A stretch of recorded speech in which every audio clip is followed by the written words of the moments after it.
ভালোবাসার সকল রকমের ভিডিও পেতে আমাদের চ্যানেলটি সাবস্ক্রাইব করুন। সবার আগে ভিডিও পেতে বেল বাটনে ক্লিক করুন। মেঘ জমেছে নীল রঙে। পর্ব 5, সুমনার সাথে। ভয়ঙ্কর সেই রাতটা পেরিয়েছে অবশেষে। বিভীষিকাময় ঘটনার পর কেটে গেছে বেশ কয়েক ঘন্টা। জিনিয়াকে হাসপাতালে ভর্তি করা হয়েছে। শরীরে প্রচণ্ড জ্বর, আর তার উপর মানসিক অবস্থাও ভীষণ নাজুক। আশেপাশে কাউকে সে বেশ বিশ্বাস করতে পারছে না, সবাইকে ভয় পাচ্ছে। আপাতত তাকে ঘুমের ওষুধ দিয়ে রাখা হয়েছে। পুলিশ এসেছিল, দীর্ঘ সময় ধরে তদন্ত চালিয়েও খুনিদের ব্যাপারে তেমন কোনো সূত্র বের করতে পারেনি। লাশগুলো ময়নাতদন্তের জন্য পাঠানো হয়েছে। জাভেদ আহমেদ পেশায় একজন বিচারক ছিলেন। দীর্ঘ কর্মজীবনে অসংখ্য অপরাধীর বিরুদ্ধে রায় দিয়েছেন তিনি। ন্যায় বিচারের প্রশ্নে কখনো আপোষ করেননি। নিজের নীতিতে সবসময় অটল থেকেছেন, আর সেই কারণেই শত্রুতার সংখ্যাও ছিল অগণিত। জিনিয়ার কেবিনেই চুপচাপ বসেছিল তৌহিদ। কিছুক্ষণ পর দরজা ঠেলে ইজান ভেতরে ঢুকলো। তার সঙ্গে তৌহিদও ছিল, এসেছে। দুজনেই খাবারের প্যাকেট হাতে। বসা থেকে দ্রুত উঠে দাঁড়ালো তৌহিদ। চোখ মুখে উৎকণ্ঠা। জিজ্ঞাসা করলো, রকির কি খবর? অবস্থা কেমন ওর? ইজান স্বভাবসুলভ নরম কণ্ঠে জবাব দিল, আমি বাড়ি থেকে সোজা এসেছি। আপনি একটু বসুন, আমি এখনই গিয়ে জেনে আসছি। তৌহিদ কিছু বলার আগেই ইজান দ্রুত পায়ে বেরিয়ে গেল। তৌহিদ হাতের টিফিন বক্সটা সামনের টেবিলটার উপরে রাখলো। তারপর নরম গলায় বলল, ভাইয়া, খাবারটা খেয়ে নাও। তৌহিদ খানিকটা চমকে বোনের দিকে তাকালো। তবে নিকাব আর হিজাবের পুরো শরীর আবৃত থাকায় তৌহিদ কেবল ডাগর দুটি চোখেই দৃশ্যমান। তৌহিদ এক পলক বিছানায় অসাড় হয়ে পড়ে থাকা জিনিয়ার দিকে তাকালো। তারপর একটা দীর্ঘশ্বাস ফেলে ক্লান্ত কণ্ঠে বলল, আমার এখন কিছু খেতে ইচ্ছে করছে না। তৌহিদ মৃদুস্বরে প্রশ্ন করল, উনি কি রকি ভাইয়ার বোন? তৌহিদ আস্তে করে মাথা নেড়ে সায় দিল। তৌহিদ দীর্ঘশ্বাস নিয়ে বলল, ভাইয়া, তবুও তোমার খেয়ে নেওয়া উচিত। এই সময় তুমি নিজে অসুস্থ হয়ে পড়লে সবটা সামলাবে কে? তৌহির যুক্তি এড়াতে পারল না তৌহিদ। সে জানে এই মেয়েটা অবুঝ জেদের কাছে তাকে হার মানতেই হবে। না খাওয়া অব্দি ছাড়বে না সে। দুনিয়ায় যদি এমন কেউ থাকে যার কথা তৌহিদ চোখ বন্ধ করে মেনে নেয়, সে হলো তার ছোট বোন। তৌহিদ নিঃশব্দে চেয়ারে গিয়ে বসলো। তহিও চেয়ার টেনে ভাইয়ের পাশে বসলো। যত্ন করে টিফিন বক্স খুলে খাবার বেড়ে দিয়ে নিজ হাতে মেলে ধরলো তহিদের মুখের সামনে খাবার। তহিদ আর কোনো ইতস্ততা না করে মুখ খুলল। খাবারের প্রথম গ্লাসটি গিলে নিয়ে শুধালো, তোর না আজ পরীক্ষা ছিল?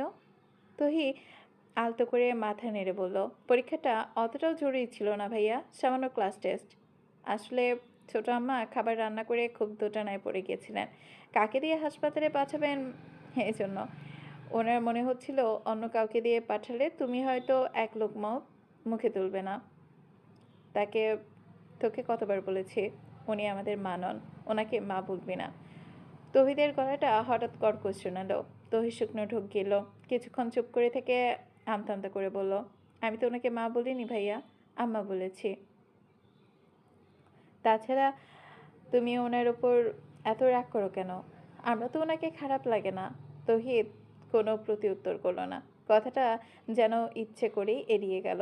কিছুক্ষণ নীরব থেকে হঠাৎ চেয়ার ছেড়ে উঠে দাঁড়ালো। রুগ্ন গলায় জানালো, আমি আর খাবো না।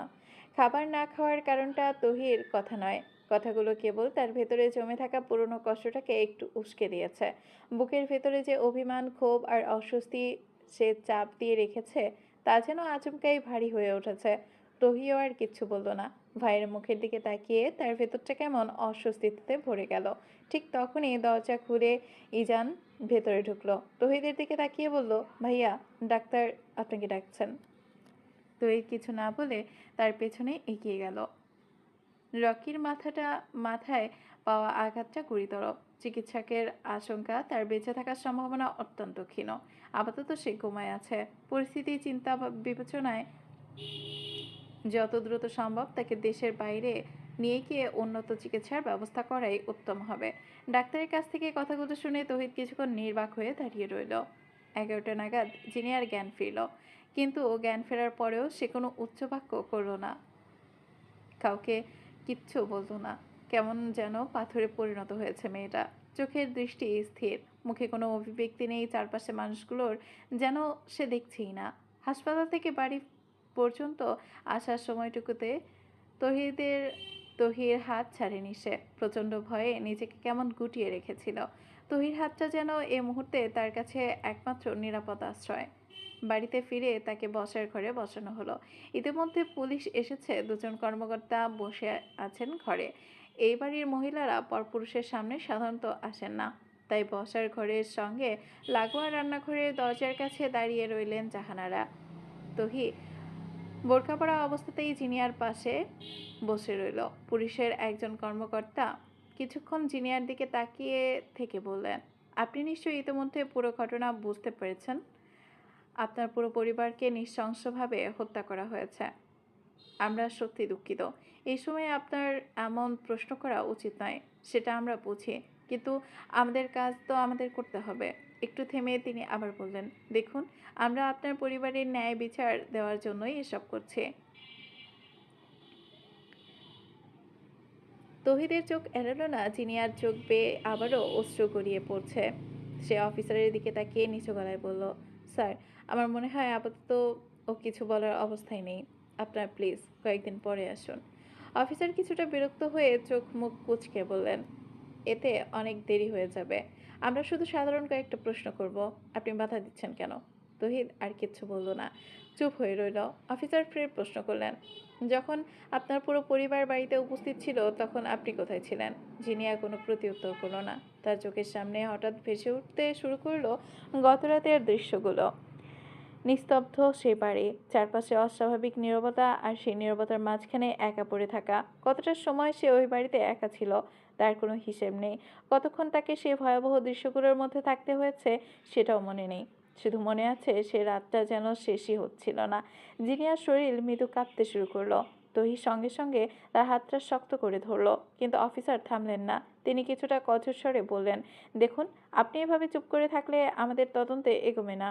আপনার পুরো পরিবারকে খুন হয়েছে। আপনি কি চান না যারা এই কাজ করেছে তারা শাস্তি পাক? কথাটা শেষ হতেই জিনিয়ার চোখ দুটো হঠাৎ বড় হয়ে গেল। ঠোঁট কাঁপল, কিন্তু কোনো আওয়াজ বের হলো না।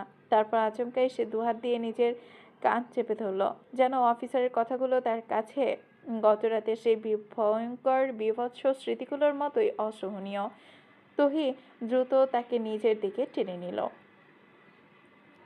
তহিদ বলল, আর কিছু জিজ্ঞাসা করবে না প্লিজ। তার গলাটাও কেঁপে উঠল। জিনিয়া শব্দ করে কেঁদে ফেলল। তার কান্নাটা ধীরে ধীরে তীব্র হতে লাগলো। মুহূর্তের মধ্যেই যেন তার ভেতরে জমে থাকা সমস্ত আতঙ্ক, অসহায়তা আর কষ্ট একসঙ্গে বেরিয়ে আসতে চাইছে। শরীর কাঁপছে, নিঃশ্বাস ভারী হয়ে আসছে। তহিদ দৃঢ় গলায় জানালো, অফিসার, আপনারা এখন আসতে পারেন। অফিসার আমতা আমতা করে বললেন, কিন্তু? কোনো কিন্তু নেই। আপনারা ওর অবস্থা দেখছেন না? আমি রিকোয়েস্ট করছি, প্লিজ এখন আপনারা আসুন, পরে আসবেন। আমি নিজে আপনাদের ডাকবো। অফিসার আর কিছু বলতে যাচ্ছিলেন, কিন্তু তার আগে জিনিয়া পাগলের মতো কাঁদতে শুরু করলো। তহিদ আর কথা বাড়ালো না, দ্রুত অফিসার দুজনকে নিয়ে ঘর থেকে বেরিয়ে এলো। দরজার কাছে এসে একজন অফিসার থেমে বললেন, লাশগুলো ময়না তদন্ত থেকে দুপুরের মধ্যে চলে আসবে। আপনি ওনার খেয়াল রাখবেন। আমাদের ধারণা ওনার বাবার কোনো শত্রুই এমন কাজ করেছেন। আর একটা বিষয়, ওনার নিজের জীবনও ঝুঁকিতে থাকতে পারে। তহিদ নীরবে মাথা নাড়ালো, বলল, জি। অফিসাররা চলে গেলেন। তহিদ ঘরে ফিরে দেখলো জিনিয়া তখনও কাঁদছে। তহি তাকে শান্ত করার আপ্রাণ চেষ্টা করছে, কিন্তু কোনোভাবেই কান্না থামাতে পারছে না। ঠিক তখনই কোথা থেকে যেন ছুটে এলো তুষি। ছোট্ট মেয়েটা তহিদের সামনে এসে দাঁড়ালো। গোল গোল চোখে কিছুক্ষণ তার দিকে তাকিয়ে থেকে জিজ্ঞাসা করলো, বড় ভাইও, কি হয়েছে? ওতে আল তাত্তে কেন? তহিদ প্রত্যুত্তরে কিচ্ছু বলল না। জিনিয়ার পাশে গিয়ে বসলো। খুব সাবধানে তার দিকে হাত বাড়িয়ে শান্ত করার চেষ্টা করলো, জিনিয়া, শান্ত হও। আমি ওনাদের বের করে দিয়েছি, ওনারা আর আসবে না। শান্ত হও প্লিজ। জিনিয়া কোনো প্রতি উত্তর করলো না, শুধু কাঁদতেই থাকলো। তুষি ধীরে ধীরে জিনিয়ার কাছে এগিয়ে গেল, ছোট্ট মুখটা গম্ভীর করে বলল, ওই আঙ্কেলগুলো এত এতে দিল বইলা আপনি এমন করতেছেন? ওরা তো ভালো, ওরা তো তুষিকে চকলেট দেয়। একটু পচা জামা পরলে তুষি তুষির মতো সুন্দর জামা নেই কিনা। তুমি এভাবে শব্দ করে কেঁদো না, আম্মু লেগে যায়। শেষ কথাগুলো বলতে বলতে তুষির মুখটা কেমন মলিন হয়ে গেল। সে বুঝতে পারছে না জিনিয়া কেন কাঁদছে, শুধু এটুকুই জানে কেউ কাঁদলে তার ভালো লাগে না। তার ছোট্ট তুষির সরল পৃথিবীতে কাউকে শান্ত করার সবচেয়ে সহজ উপায় হলো তাকে বোঝানো, সবাই ভালো, কেউ খারাপ নয়। তৌহিদ কিছুক্ষণ চুপ করে মেয়েটার দিকে তাকিয়ে রইল, তারপর জিনিয়ার কাঁপতে থাকা হাতের ওপর নিজের হাত রাখলো। এই মুহূর্তে তাকে শান্ত করবার মতো কোনো সান্ত্বনার ভাষাই তার জানা নেই। তুষির দিকে তাকিয়ে নরম গলায় বলল, তুষি তুমি যাও, গিয়ে খেলো। তুষি নড়ল না, বরং জিনিয়ার দিকে তাকিয়ে আবার জিজ্ঞাসা করলো, আগে বলো, ও কাঁদে কেন? ওর কি হয়েছে? তুষির সামনে একটু ঝুঁকে বসলো। তার নিজের গলাটা কেমন ভারী হয়ে এলো। গম্ভীর গলায় জানালো, ওর জীবনের খুব প্রিয় মানুষগুলো চিরদিনের জন্য হারিয়ে গেছে, তাই কাঁদছে। ওর খুব কষ্ট হচ্ছে। একটু থেমে তৌহিদ জিজ্ঞাসা করলো, আব্বুর জন্য তোমার মন খারাপ হয়? তুষি সঙ্গে সঙ্গে ওপর নিচে মাথা নাড়ল। তার ছোট্ট মুখটা মুহূর্তেই গম্ভীর হয়ে গেল। তৌহিদ মৃদু হেসে বলল, ওর আব্বুও দূরে চলে গেছে, তাই ওর মন খারাপ, একটু পরেই চুপ করে যাবে। তুষি কিছুক্ষণ জিনিয়ার দিকে তাকিয়ে রইল, পরপর ধীরে সুস্থে মাথা নাড়ল, যেন কথাটা তার ছোট্ট মনেও কিছুটা বোধগম্য হয়েছে। তৌহিদ চোখ ফিরিয়ে নিল, হঠাৎ খেয়াল করলো তার নিজের চোখ দুটো ভিজে উঠেছে। চোখের সামনে ভেসে উঠল খাদিজা বেগমের মুখ। বুকের ভেতরটা হঠাৎ করে মোচড় দিয়ে উঠল। সে দ্রুত চোখ নামিয়ে নিল, লুকোতে চাইল দুর্বলতাটা। এরই মধ্যে জাহানারা ধীরে ধীরে এগিয়ে এলেন। জিনিয়ার পাশে গিয়ে কোমল গলায় বললেন, চলো মা, একটু কিছু খেয়ে নাও। জিনিয়া কোনো উত্তর দিল না। জাহানারা তার হাত ধরে তাকে খাবার টেবিলের কাছে নিয়ে গেলেন, চেয়ারে বসিয়ে সামনে খাবার বাড়িয়ে দিলেন। একটু খাও মা, সারাদিন কিচ্ছু খাওনি। জিনিয়া খাবার দিকে তাকিয়ে রইলেন। জাহানারা একবার নিজ হাতে তুলে খাওয়ানোর চেষ্টা করলেন, কিন্তু জিনিয়া মুখ খুলল না। বরাবরের চেষ্টা করেও যখন কিছুতেই তাকে খাওয়াতে পারল না, তখন জাহানারা অসহায় চোখে তার মুখের দিকে তাকিয়ে রইলেন। বাধ্য হয়ে তাকে তহির ঘরে নিয়ে গেলেন। এই সব কিছু ছোট্ট তুষি তখনও বুঝে উঠতে পারেনি।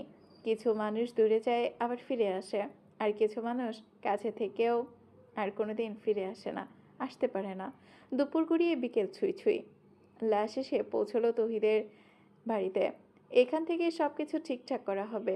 একটু পর মাটি দেওয়ার জন্য নিয়ে যাওয়া হবে জাবেদ আহমেদের পৈতৃক ভিটে গাজীপুর। তবুও খবর পেয়ে তৌহিদের বাড়িতে এতক্ষণে শোকাতুর মানুষগুলোর ভিড় জমে গেছে, থমথমে চারপাশ। অন্যদিকে রকির জ্ঞান ফেরেনি এখনো, আশঙ্কাজনক অবস্থায় সে। সব ঠিক থাকলে আগামীকাল সকালে তাকে বিদেশে নেওয়া যাওয়া হবে। লাশ নিয়ে যখন সবাই গাজীপুরের দাফন স্থানে পৌঁছালো, ততক্ষণে মাগরিবের আজান পড়ে গেছে। আকাশ জুড়ে নামছে আধার। সারাটা দিন জিনিয়া টু শব্দটিও করেনি। কয়েক ঘন্টা আগেও সে হাওমাও করে কেঁদেছিল, কিন্তু এখন সে নিঃশব্দে নিথর। তার রক্তশূন্য ফ্যাকাশে দুগাল বেয়ে অনবরত গড়িয়ে পড়ছে নীরব অশ্রুধারা। মাটির বুকে চিরতরে ঘুমিয়ে পড়ার আগে শেষবারের মতো তাকে দেখানো হলো বাবা মাকে, আর ছোট্ট হৃদির নিঃস্পন্দন মুখগুলো। জিনিয়া দীর্ঘ সময় নিয়ে দেখলো তাদের, কিন্তু কোনো চিৎকার নেই, কোনো আর্তনাদ নেই। আত্মীয় স্বজনেরা যখন লাশ কবরের দিকে নিয়ে যেতে লাগলো, তখনই এই অবুঝ মেয়েটির বোধগম্য হলো না যে প্রিয় মুখগুলোর সাথে এটাই তার জীবনের শেষ দেখা। তীব্র শোকের মহাসাগরে ডুবে গিয়ে হয়তো অনুভূতির সমস্ত ক্ষমতা হারিয়ে ফেলেছে সে। জিনিয়া দাদার একমাত্র সন্তান ছিলেন জাবেদ আহমেদ। দাদাও বহু বছর আগে মারা গেছেন। পুরনো এই ভিটে বাড়িটাই এখন শুধু দাদি আর ফুপু থাকেন।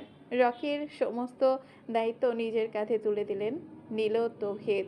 দাফন শেষে শেষবার যখন খাদিজা বেগমের কবরে মাটি দিচ্ছিল তৌহিদ, তখন হাত ভর্তি তাজা মাটি ছুঁয়ে সে আপন মনে কিছু কথা বলল। আন্টি, আপনি সবসময় আমাকে নিজের ছেলে বলে এসেছেন। কতবার বলতেন, "তুমি তো আমার আরেকটা ছেলে।" আমি কখনো আপনাকে মা বলে ডাকিনি, তাই না? কিন্তু বিশ্বাস করুন, নিজের মায়ের পর যদি এই হৃদয়ে কারো স্থান দিয়ে থাকি, তবে সেটা আপনার। যেদিন আমার আম্মু মারা গেল, শত শত লোক যখন তহিদকে তহিকে নিয়ে ব্যস্ত ছিল, তখন আপনিই প্রথম আমার কাছে আমার মাথায় হাত রেখেছিলেন। আমাকে বুকে জড়িয়ে ধরে বলেছিলেন, "ধুর পাগল, মা নেই তো কি হয়েছে? আমি তো আছি।" মা তো মাই হয়, সে যার মাই হোক। রকি যখন তোমার বন্ধু, আজ থেকে তোমরা দুই ভাই। সত্যি আন্টি, আপনি একদম মায়ের মতোই দায়িত্ব পালন করেছিলেন। রকির জন্য টিফিন বানালে আমার জন্য আলাদা করে পাঠাতেন। কথাগুলো বলতে বলতে গলা ধরে এলো তৌহিদের। একটু থেমে দীর্ঘশ্বাস চেপে বললেন, "আমি কন্যাক্ষরেও ভাবিনি এত তাড়াতাড়ি আমার এই দ্বিতীয় মাটাও আমাকে ছেড়ে চলে যাবে। আমাকে ক্ষমা করে দিবেন আন্টি। আমি আপনার সন্তানের যোগ্য দায়িত্ব পালন করতে পারিনি। কতিপয় পশু যখন আমার পরিবারটাকে ধ্বংস করে দিচ্ছিল, আমার মাকে কষ্ট দিচ্ছিল, আর আমি তখন আরামে নিজের বাড়িতে ঘুমাচ্ছিলাম। আপনি বলেছিলেন না, আমি যেদিন জয়লাভ করে মেয়র হয়ে ফিরব, সেদিন আপনি নিজ হাতে কাচ্চি বিরিয়ানি রেঁধে আমাকে খাওয়াবেন? আমার আর সেই সৌভাগ্য হলো না আন্টি। আমি সত্যি একজন হতভাগা সন্তান। চলবে। আজকের পর্বটি কেমন হয়েছে জানাতে ভুলবেন না। যদিও বা আজকের পর্বটি খুবই মর্মাহত ছিল। আপনাদের মন্তব্যের আশায় রইলাম। আপনাদের বোধহয় এই গল্পটি ভালো লাগছে না। আপনারা যদি ভালো মন্তব্য না করেন বা আপনাদের যদি পছন্দ না হয়ে থাকে, তবে গল্পটি আর এগোনোর ইচ্ছা নেই আমার। কেননা এই গল্পটির রেসপন্স অত্যন্ত কম। Thank you for watching.